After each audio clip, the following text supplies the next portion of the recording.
Time for the only radio show of its kind. Auctioneers of antiques, collectors of cool, veterans of vintage. It's the Donnelly Auctions Hour on AM 560, The Answer. For the next hour, enjoy great information about buying and selling antiques and collectibles, and some interesting stories. Now, the Donnelly Auctions Hour. Well, good afternoon. Welcome back to Donnelly's Auctions Hours. I'm Mike Donnelly here with my brother Randy Donnelly, who owns and operates Donnelly Auctions out in Union, Illinois, located 45 minutes northwest of O'Hare Airport. And we're here today to talk about our upcoming auctions and things that we think we might be able to make you money on. Right. You know, always our goals here is how we can help you sell what you have. That is our agenda. But, boy, Mike, what a crazy week. Again, I keep telling you, folks, week after week, it's just insanity of driving all over the city and states, multiple states, not only looking at all your goodies, but then turning around and picking so much of this stuff up. Boy, that's all we've been doing all week. Yeah, I love what came in that gas pump island with the scooters. That was so cool. I mean, you just asked for gas pump stuff last week, and then it walks in the door. The guy drives it up. Oh, that, yeah. He came down from like Green Bay or something. No, Green Bay, did he come down from? Something like that. But what a nice little grouping. A couple restored scooters. Thank you very much. They're Eagles, right? Mm-hmm. Yeah, sold through Montgomery Wards back in the 50s. Yeah, totally restored gas pump and everything. So we're putting together our August auction right now, and we still have time. And, you know, we're looking for coin-op machines, anything coin-op. You know, one thing we don't have a lot of in this auction, or any at this point, is coin-operated rides.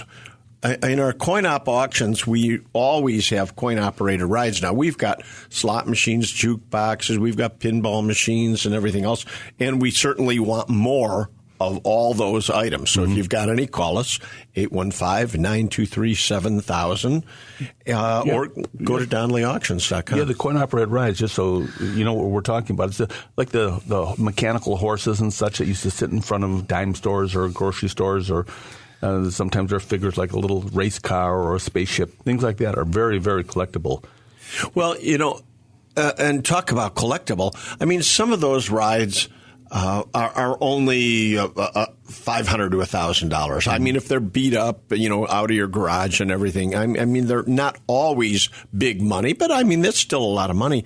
But when you get into, Mike mentioned spaceships, oh my goodness, it's not unusual at all for a spaceship to go anywhere from $10,000 to $50,000 unrestored. Yes. So call us if you've got anything.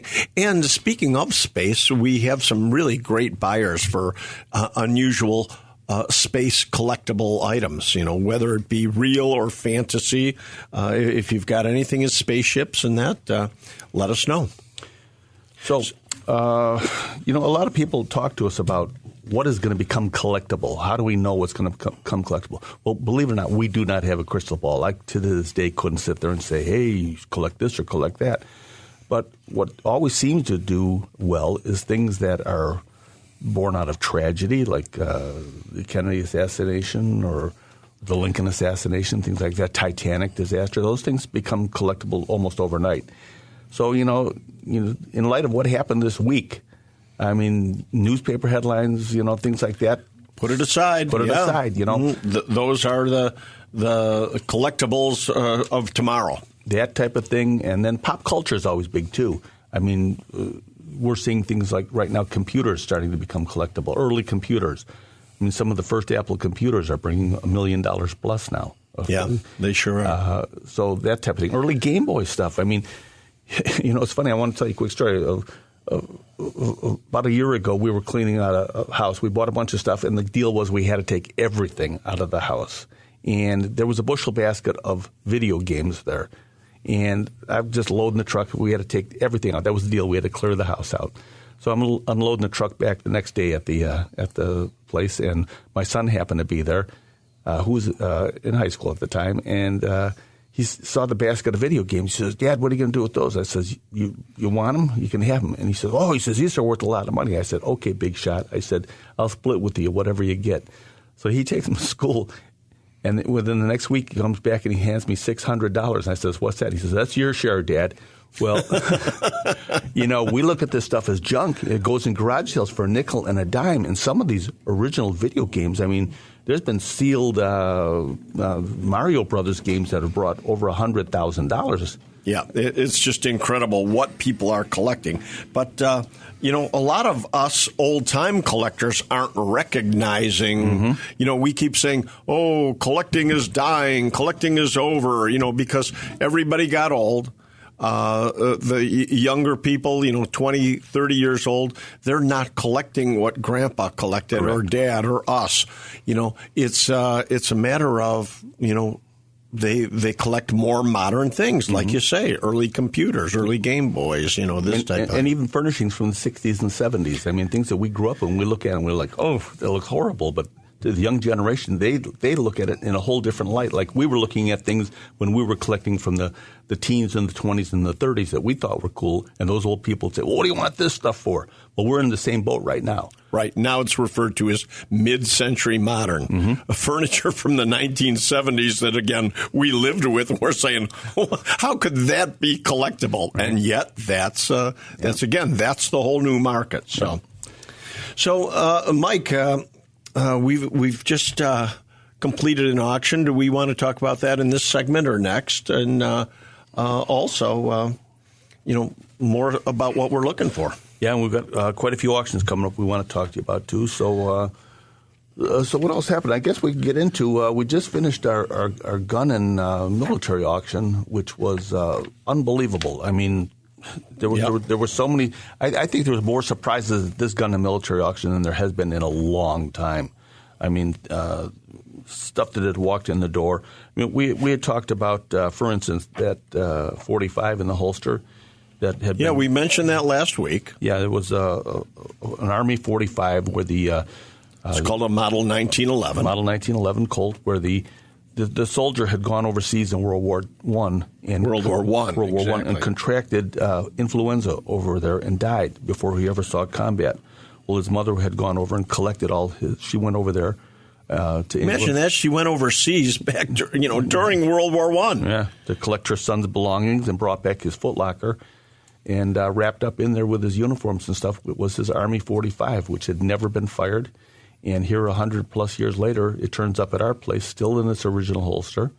And it was in pristine condition. It was unbelievable.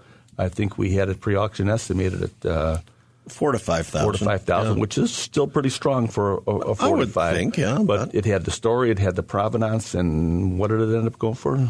It was $10,000, $10,000 or $11,000. Yeah, I think $9,500 was the hammer price, and then there's a buyer premium on that, so it went over $10,000. So I mean, that's it was a pretty strong price for a 45.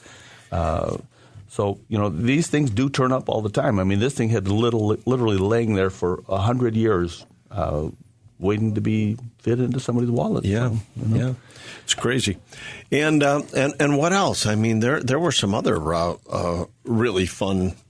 Well, there was a samurai sword there that that thing, it looked good, but it was so beat up. The blade was in not very good shape.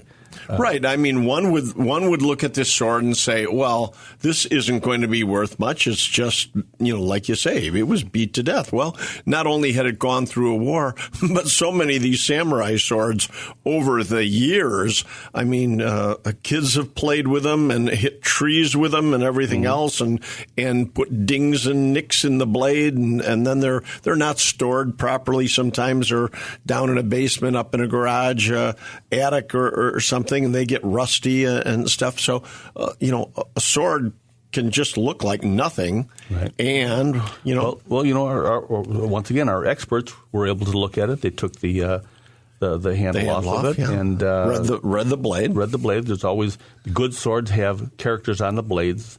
And you don't want to do this by yourself. Never try and take the handle off by yourself. You have to know how you're doing it. You will destroy it. Everybody learns the hard way once. But so our expert looked at it and determined that it was a very good blade, and it had what was called a hot stamp on there, which was a maker's mark that made it just crazy good. And that blade, in the condition it was, that brought $4,500, was it? Yep. And again, that was something that just walked in the door, and Yep. So much better than selling it at a garage sale. Yeah, you just don't know. You have to be careful. Because even we pre-auction estimate things, and we're always surprised, too. When you get two buyers that want it, they'll go crazy over it. Oh, yeah. Let's say, when we come back with our next segment, let's talk about that knife that sold at the auction. Yeah. That was unbelievable.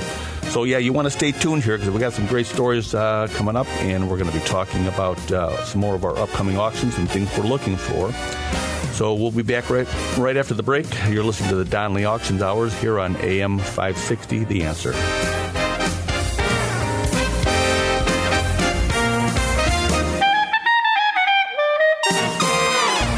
They've been called auctioneers of antiques, collectors of cool, even veterans of vintage.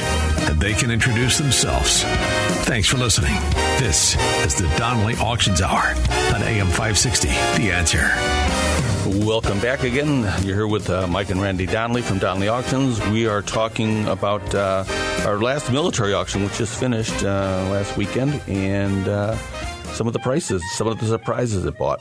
So anyway, Neil, our gun expert, a lot of time takes in the consignments when they come in. And a lot of times he has to go to a house and empty out the basements and such that where all the guns were stored and the different things down there. So, I don't know, about a month or two ago, he brings in a load of guns and everything and some ammo and things like that. And in it was a tackle box, a fisherman's tackle box. Right. He'd taken the ladies to help her out. He took some fishing gear that, just looking at it, it didn't look like it was going to have any value, but there was a tackle box there. Yeah, and sometimes you look through the tackle boxes always because you never know what's going to be in there. Very often one lure can be $200-300. Right. So he's looking through the tackle box and nothing special, and he spots a little knife in a sheath in the bottom of the tackle box. He pulls it out and looks at it. It was interesting. It had kind of a neat handmade sheath on it and such, and he pulls the blade out, and it was probably about a 4 or 6 inch fixed blade knife, and nothing special. The thing been sharpened, and right, nothing special to look at. Put it that way, yeah, because it certainly turned out to be special. Yeah, and so he's looking at this thing, and he notices there's a name on it, and he looks it up, and the name is Skagel. And to those of you who don't know about knife making, the name Skagel doesn't get any better. Skagel is the man. He died in 1962, but he made handmade knives, each one individual. There were not any two alike. And he's the one who taught all the guys that came after him, like Randall, for example. Yeah. I mean, Randall knives are big money. Everybody knows a Randall. So he looks it up and comes out to Randy and I, and he says, I think we got a really good knife here. And we're looking at it and we say, yeah, okay. and he said, no. He says, this is a good knife. Honestly, if I saw this knife at the garage sale. At Kane County Flea Market, I'm sure I'd pass on it on the table. For $5, if somebody came in and says, $5 for this knife, you'd say no. But again, that's why we have experts to look at these things, because you just never know. So actually, before the auction, Randy and I are looking at it, and we're saying, what do you think it's going to go for? Well, I don't know, And Neil had a pre-auction estimated at like $4,000 or $5,000. And we're saying, where did you come up with this? And he said, well, of course, I researched it. He said, it should bring at least that. Yeah. And we're looking at each other saying, well, thank God we've got experts hired at Donley Auctions. That's what our consigners are paying for. So the knife comes up for auction, and I think the bidding opened at like $1,000, and it was boom, boom, boom, boom, boom, one right after another. Two guys went at it, and ended up going for how much? $10,000? $10,000 was the hammer price on this knife that came in a tackle box. So I'm sure we're going to have a very excited lady when she finds out what her husband's fishing knife went for. But these are the stories we keep telling you about. You have these items laying around your house, and so many times they get thrown in the garbage. I mean, when people go in and clean out houses, they call in 1-800-GOT-JUNK, not to give them a plug, but you can. But it can. And people just throw away. It'd be like, again, we always say this, it'd be like taking lottery tickets you haven't checked out and just throwing them in the garbage. You would never do that. And just time and time and time again, we see this. You know, we have guys that come in that are, what they do is they clean out houses for people. They advertise, we'll clean out your house, or people are moving, they come and clean it out. And they're bringing us stuff constantly that people Right, they bring it to us for sale. Yeah, because they recognize it, but people are saying, nope, I want all this thrown away, you know. And the amazing thing is they charge people to haul it away too. So they're making money on both ends. So, you know, don't think that just because you don't think it's worth something, that it isn't, because you don't know unless you have it checked out. And, you know, Randy and I, throughout the day, we get, I can't even tell you how many people call in or email us and things like that. So our girls in the office are constantly bringing us pictures and such like that, and we can make a determination usually pretty quick. So please keep sending them. Yeah. You know? I mean, take a picture with your phone or anything and send it in. It doesn't have to be a professional shot.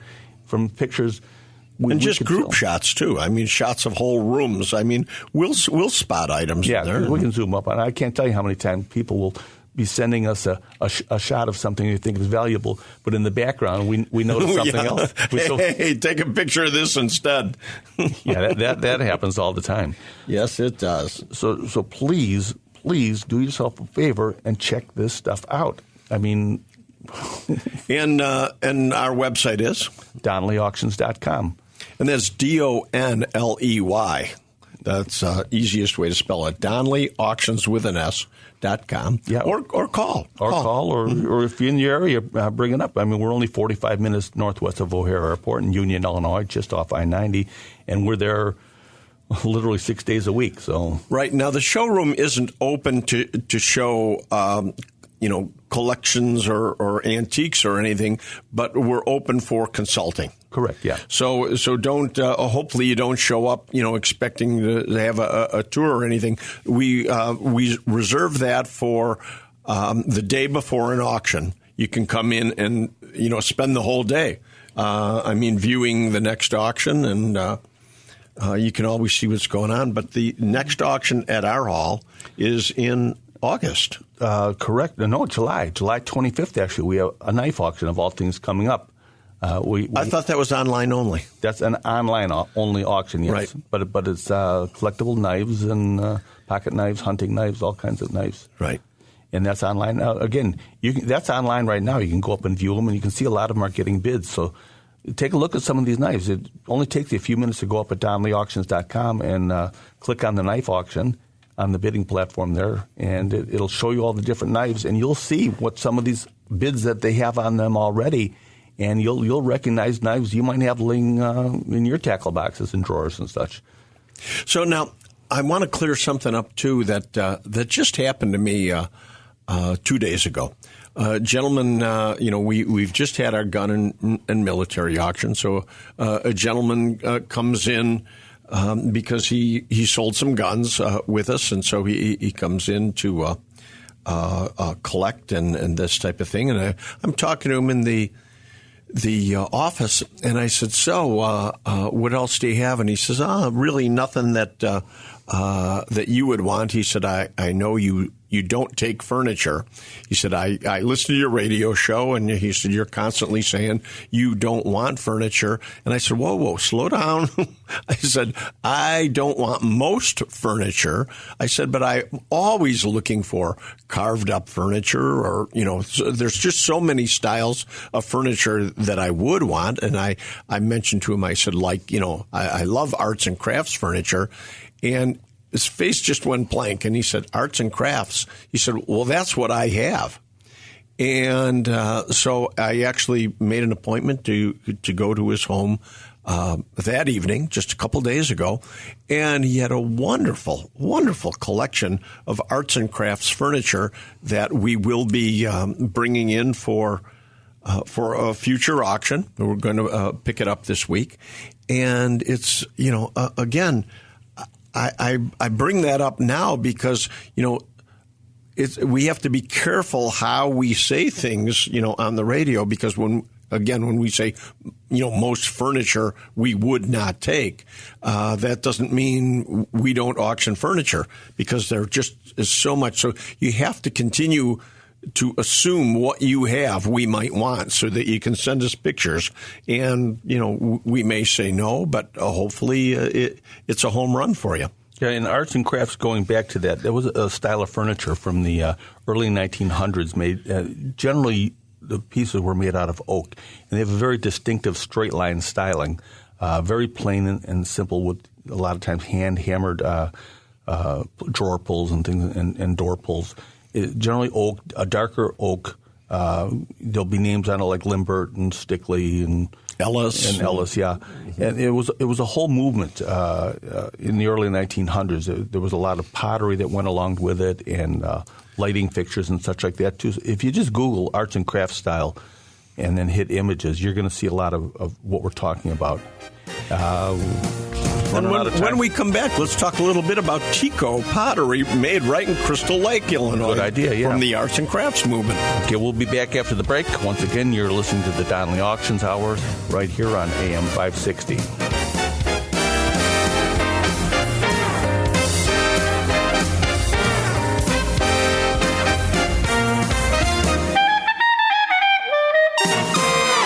You're listening to the Donnelly Auctions Hour on AM 560. The Answer. Welcome back once again. I'm Mike Donnelly here with my brother Randy Donnelly from Donnelly Auctions out in Union, Illinois. And we're talking about, actually when we last took our break there, we were talking about the arts and crafts movement and the different types of furnishings, and we were talking about pottery. And one of the most well-known but scarce potteries out of that time period was made right here in Illinois, in Crystal Lake. Now, arts and crafts, once again, time period, wouldn't we say the heyday was 1905, maybe? Yeah, up until by 1910 or so, it was already changing. Mm-hmm. It was a very short-lived movement, but very collectible. I mean, if you have any of these pieces, especially in the pottery and such, because there's many different, Roseville, no. Roseville is a whole other category. But things like Gruby and I can't even think of all the names of the pottery. Well, you know what? Roseville, though, is very collectible. It's collectible. I mean, but it's not really part of the arts and crafts design. But, we started this by talking about Tico. Mm-hmm. Now, when you flip the pottery upside down, it will be impressed with TECO. Correct. And that is short for the Terracotta Company, correct? Yes, it was made by the Gates Pottery Company, which is right out of Crystal Lake, and they were on Terracotta Avenue, so it was Tico. It was shortened for that. Right. And the company's still in business today. They make clay chimney caps and things like that, but it was in a river valley. If you're ever driving there on 31, the way it dips down on 31 just north of 176 there, that was actually a millennium ago was a river through there. So it deposited some of the best clay around, and Gates had found this clay deposit, and that's what he was using for his pottery. So they were manufacturing it right there with the clay they found right there in that ground, and it was unique to their pottery and so on. But, this Tico pottery, so much of it was in this like matte green finish. Again, I wish, hope everybody goes up online. If you're not familiar with Tico pottery, go look at it. It's again, very unique in style for that period of time, and it's so collectible. But we, Mike and I, have been in the business for the last 50 years in Union, Illinois, and the Union being so close to Crystal Lake, we would get into Crystal Lake homes all the time, and especially 50 years ago. Mm-hmm. It was so easy then to find Tico pottery, and we would find a lot of it, not understanding just how rare it was, because it was rare across the country, just not rare in Crystal Lake, Illinois, because so many of these employees of the Tico Tico company, they were actually allowed to. We've interviewed over the years so many actual employees. They would be able to actually take things home, which was referred to end-of-the-day pottery. Mm-hmm. It didn't necessarily meet the quality or standards that the Tico company wanted to sell. So these imperfect pieces, people could take them home. So a lot of this ended up in Crystal Lake, just in people's homes, in daily use and everything. And then as Tico became collectible and valuable, we were able to just find loads of it years ago, back in the day. But that, once again, in the last 50 years, that's all collected up also. Yeah, and the prices, like anything else in a lot of fields, has dropped dramatically. But still, you can have a little vase that's worth $500 to $1,000 easily that you wouldn't put a nickel on. We once had a Tico item which was referred to as the Roman salad bowl. It was a very, very interesting piece, a fairly big green matte finished bowl, and that sold for $5,000. Yeah, I think they had a chip on it too, didn't it? Possibly, but good pieces, bring good money. But when you mentioned that, just like everything, prices have come down in so much of this collecting, I want to point out to everybody it's a perfect time to buy because yes, everything had gone up crazy, up to say 10 years ago. Was really when prices started to come down already. The big price increase 20 years ago and up till 10 years ago made stuff so unaffordable in the antiques hobby and collecting. But now as prices have dropped because of lack of collectors, some of these pieces that you could have never bought at all, people wouldn't sell them, are available again and at a fairly modest price. They're very affordable. So watch our auctions as a buyer. We're always here saying, we need your items so we can sell them for you. But if you're a buyer, it's a very good time to buy right now. Yeah, because there's collections coming out that were never available at any price. It was not a matter of the money for the people, but now these people have passed on or are retiring, so these collections are coming out on the market. So you'll see things coming out that were collected up, 40, 50 years ago that have never been seen again. Now they're back on the market for a very short time. So, Mike, in the next segment, I wanted to talk about neon signs. Okay. There's some neon signs that have turned up local that I would like to talk about, and what people still might have, again, in warehouses or garages, and we can sell them. Okay, we'll be back right after the break. And once again, you are listening to the Donley Auctions Hour right here on AM 560, The Answer.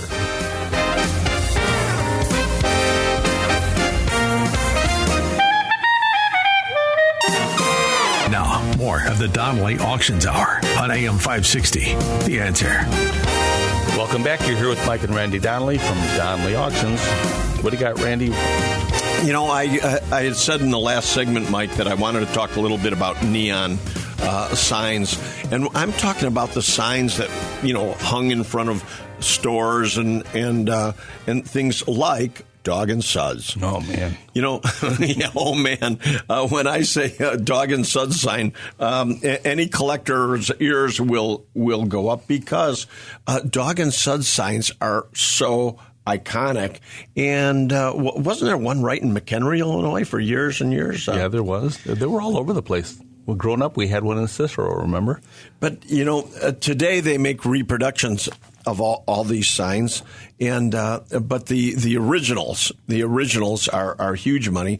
And an item like a Dog and Suds sign, famous, a dog holding a hot dog and a root beer in front of a fence, and it says Dog and Suds. I mean, that iconic sign right there, they're so expensive now that if people have an original, people now cut them in half because they were double-sided so that they can sell two of them as opposed to one because they're so valuable. Yeah, a restored sign like that will bring $30,000-$40,000 per side. Yeah.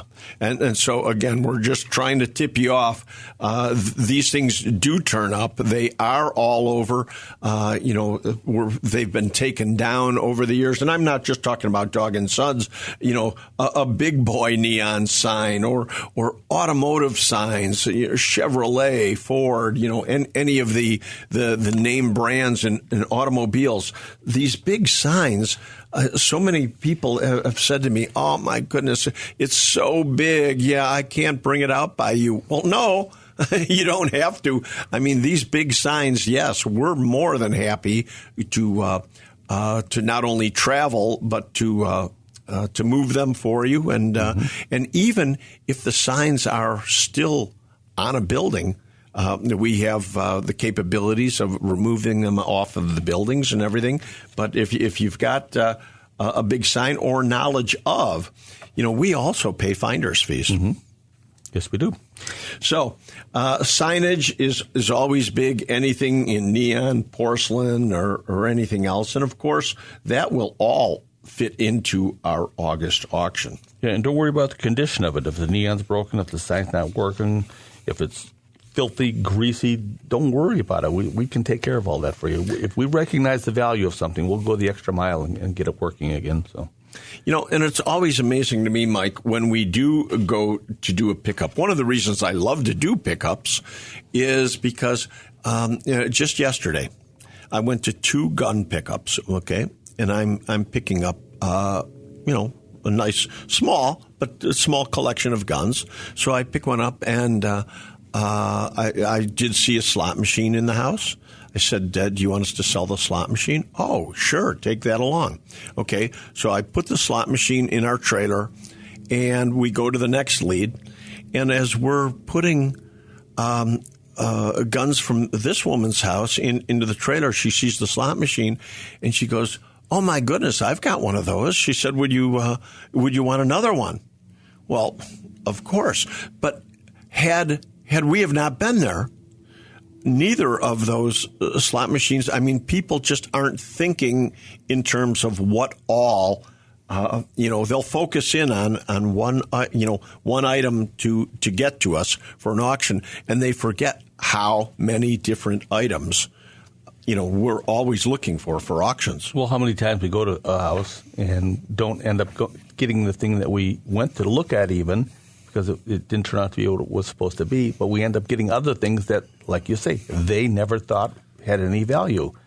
Well, I remember we were moving a jukebox out of a house, and we had lugged it up the stairs. Oh, it was so heavy. We get it up to the top of the stairs, and I'm looking at our way out, and he said, you know what? He said, rather than going out the front door, he said, maybe the garage would be easier. Okay. So as he opens the door and we go out into the garage, there's a big, beautiful porcelain sign hanging on the wall. What was it? Ace High? Mm-hmm. Gasoline? Mm-hmm. Just a wonderful porcelain sign that, once again, he never thought of even mentioning to us. And so there you go. Not only the jukebox, but the sign. There's just so many things. So we're more than happy to come out and look, Yeah, but don't expect the tool men to lug a jukebox up the stairs anymore. No, we now have to bring staff. We used to be the young guys doing it, but as a matter of fact, a woman yesterday said to me, she looked at me, she says, "Are you okay?" She said, "Do you need water?" And yes, I'll take a bottle of water, thank you. But she was worried about the old man panting away. Yes, but we still do it. So, what else do you got there, Mike? Okay, Coins and Currency are coming up. That's Thursday, August 8th. Oh, that's another auction, yeah. It's an online auction only, and we got a lot of great items in there from different consigners. Once again, if you have coins or currency, if you got a jar of coins or old coins, they're worth checking out. I mean, you never know when you're going to find that. And we have a coin expert. We do. Ryan handles all of our coins and sporting memorabilia.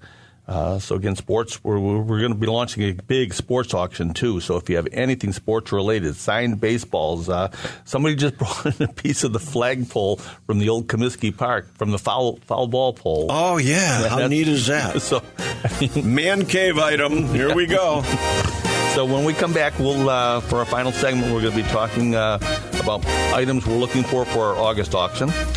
And so stay tuned here. And once again, you're listening to the Donley Auctions Hour right here on AM 560.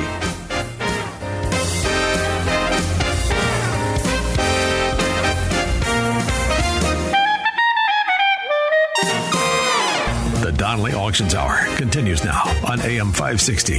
The Answer. Welcome back once again. I'm Mike Donley here with my brother Randy Donley from Donley Auctions out in Union, Illinois. And Randy, we got our big summer classic coming up August 17th and 18th, and we're still right on the edge of it. We're still taking consignments, but you're running out of time real quick here if you want to get in. We sure are. I mean, this auction is a fabulous auction already. We've got all kinds of vintage cars, a lot of barn finds, and cars in all different conditions. So if you have, we're just going to mention all the things we're looking for this particular auction. So if you have cars and motorcycles in any condition, we're interested. Now, one of our biggest items that we always sell are slot machines, right? Mm-hmm. And especially the big upright slot machines that have the wood and the big round circle. We refer to them as the Dewey style. Big money in those. But the three-reel one-armed bandits are always popular, too. So any type of slot machine or coin-operated items. Pinball machines, anything gambling, roulette tables, blackjack tables, dice cages, anything from the old casinos are very collectible. Yeah, gambling is always hot. But we always look for big, massive stuff.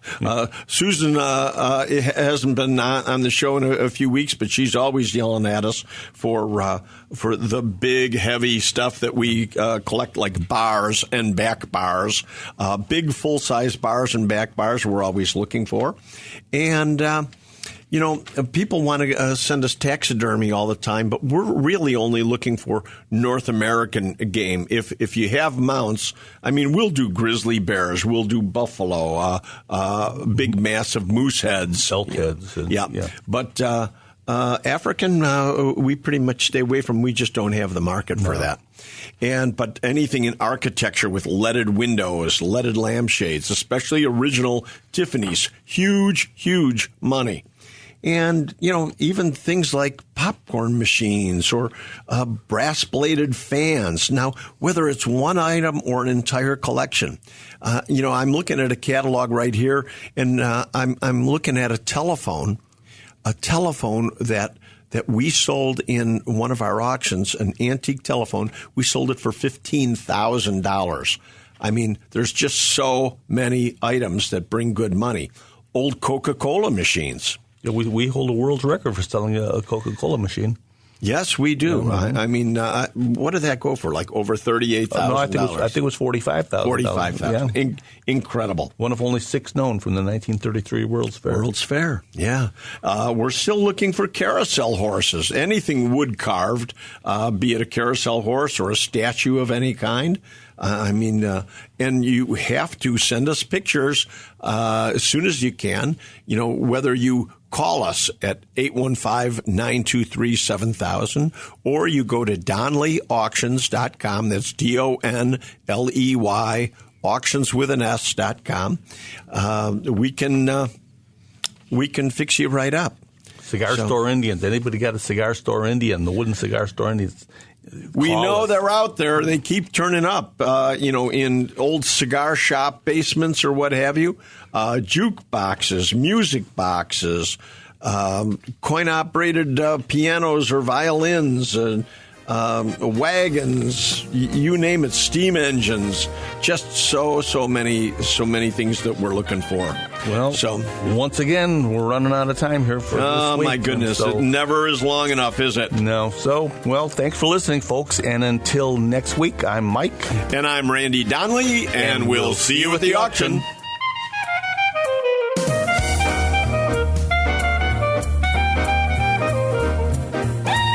Thanks for listening to the Donnelly Auctions Hour on AM 560, The Answer. Check out all the latest information on upcoming auctions and collectibles at DonnellyAuctions.com. And while you're there, you can contact someone about buying or selling your collectibles or estates. That's DonnellyAuctions.com.